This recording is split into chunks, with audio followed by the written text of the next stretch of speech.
Assalamu alaikum. I am Taha Ali and with my brother Taha Ali, today I am going to show you how to make banners of Imam Hussain. Alarms and banners have always almost remained very important in the very past, while people used to commute and travel long distances using horses and camels. These banners or alarms were identity of a kafla and usually held by the flag or alarm bearers, mostly riding ahead of the kafla.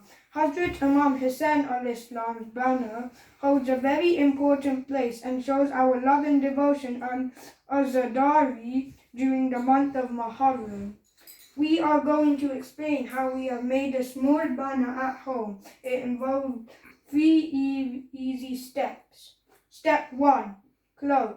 As a first step, we took a small piece of black cloth and cut it into a rectangle. You can also cut it into a square or triangle. Step 2. Tracing. Secondly, we did trace Ya Hussain on one banner and the Bait Ya Zainab on the other one. Tracing can be done using white chalk or any other suitable material.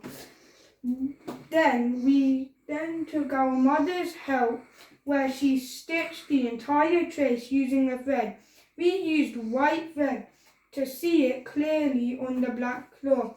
Instead of stitching, you can also use fabric paints, suitable glue for glitters along the trace too.